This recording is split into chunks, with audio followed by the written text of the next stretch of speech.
Olá pessoal, eu gostaria de compartilhar com vocês uma reflexão que eu fiz hoje de manhã. Na verdade foi um áudio que eu gravei e eu não poderia guardar só para mim essa mensagem, porque eu estava falando para outras pessoas, mas Deus acabou falando comigo e Ele pode falar com você também. Essa reflexão, ela foi feita no livro de Mateus, capítulo 17, versículo 20, com a afirmação de Jesus que ele diz assim, ó: por causa da pequenez da vossa fé, pois em verdade vos digo, se tiverdes fé como um grão de mostarda, dirias ao monte, passa daqui para acolá, e ele passará. Nada vos será impossível. Essa afirmação é interessante porque Jesus ele faz ela em um contexto. E qual que era esse contexto? Os discípulos tentaram expulsar um demônio de um garoto, não conseguiram e aí recorreram a Jesus. E aí, no final de tudo isso, percebendo que Jesus conseguiu o que eles não conseguiram, eles agora perguntam: Senhor, por que o Senhor conseguiu e nós não conseguimos? E aí Jesus dá a resposta: por causa da pequenez da vossa fé.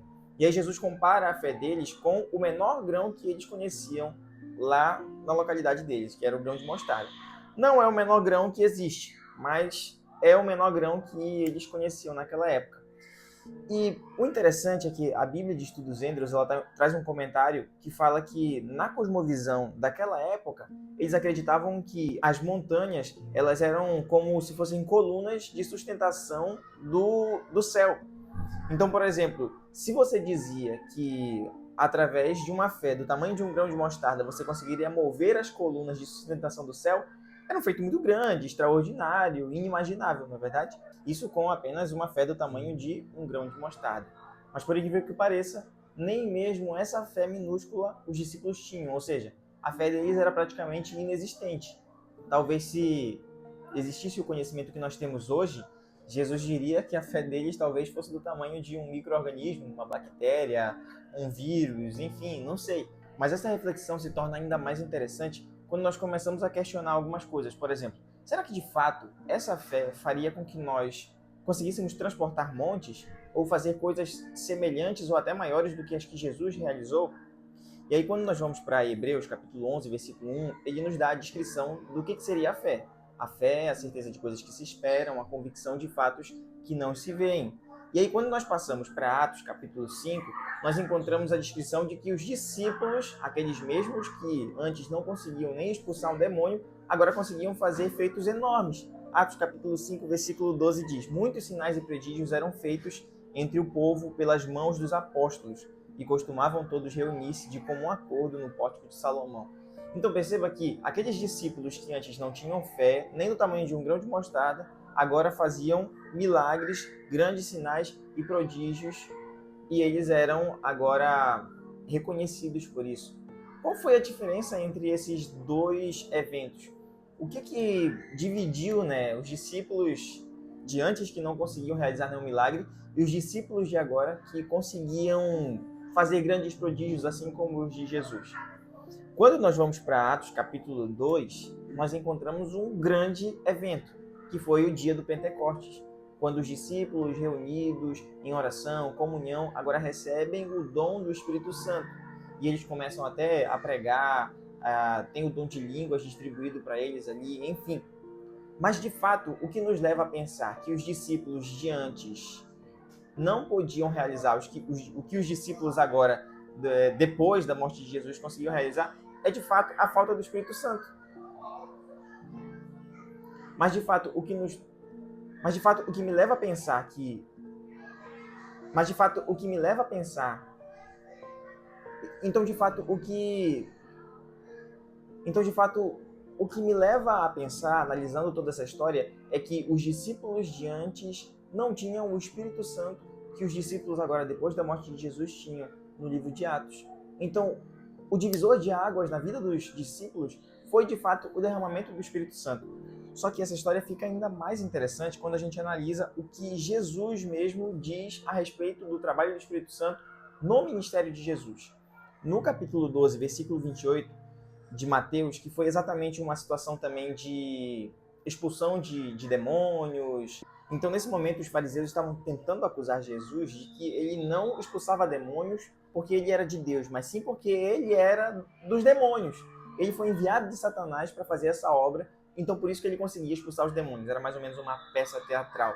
Então estavam acusando Jesus disso e ele chega para responder em Mateus capítulo 12, versículo 28, dizendo assim: Se, porém, eu expulso demônios pelo Espírito de Deus, certamente é chegado o reino de Deus sobre vós. Em outras traduções, essa ficou um pouco diferente, mas em outras traduções elas são mais diretas, dizendo que Jesus expulsava demônios pelo Espírito de Deus. E em outras traduções elas usam, inclusive, outra expressão que é o dedo de Deus. Mas em todas elas, Jesus está querendo mostrar que ele não faz aquilo de si mesmo, mas sim de Deus o Pai. E quem realiza a obra ali é o Espírito Santo. Isso se confirma quando ele vem falar que até mesmo os discípulos poderiam realizar os mesmos milagres que ele fazia. Olha só o que diz o texto. João 14, versículo 10. Não crês que eu estou no Pai e o Pai está em mim? As palavras que eu vos digo, não as digo por mim mesmo, mas o Pai que permanece em mim faz as suas obras. Ou seja, quem que faz as obras através de Jesus? O Pai. Entende? E aí depois no versículo 12 ele diz: em verdade vos digo, que aquele que crê em mim fará também as obras que eu faço e outras maiores fará, porque eu vou para junto do Pai. Então Jesus fazia os seus milagres porque ele estava em harmonia com o Pai, e quem realizava esses milagres era o Espírito Santo, assim como ele diz no texto que a gente leu anteriormente. É por isso que nós também podemos realizar esses milagres. Mas voltando para o que nós falamos no início, a fé dos discípulos. Por que os discípulos antes não conseguiam realizar milagres e depois do derramamento do Espírito Santo, eles agora poderiam realizar vários milagres, assim como Jesus descreve aqui? Exatamente isso, faltava o Espírito Santo. E sabe o que falta para nós hoje também? E eu falo para todas as igrejas, é o derramamento do Espírito Santo. O que falta para que nós possamos sair sem vergonha de pregar o Evangelho, sair por aí e testemunhar verdadeiramente do que Jesus fez em nós e que nós queremos que Ele faça em outras pessoas?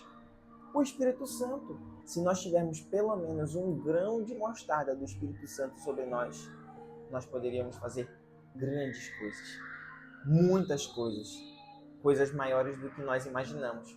Porque o Deus a quem nós servimos, segundo o que a gente vê em Efésios capítulo 4, se não me engano, ele é poderoso para fazer infinitamente mais do que tudo aquilo que pedimos ou pensamos, segundo o seu poder que atua em nós.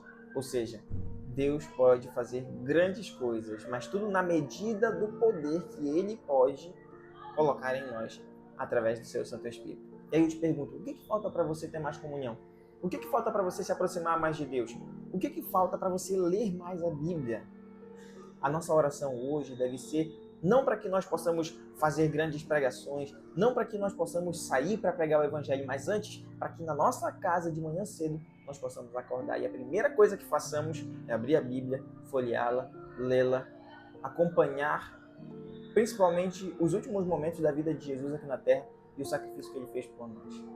E pode ter certeza que se nós tivermos uma fé minimamente maior que a dos discípulos lá no passado, certamente nós seremos mais que vencedores e faremos os mesmos milagres e até milagres maiores do que eles realizaram lá no passado. Se você acredita nisso, comenta aqui embaixo amém, ou então comenta eu creio, não importa, comenta aqui embaixo o que você pensa sobre essa mensagem, como que ela chega ao seu coração, e se você acredita que ela pode transformar a vida de outras pessoas também, envie esse vídeo para essa pessoa. Esse é o meu recado para você hoje, que Deus te abençoe, graça e paz.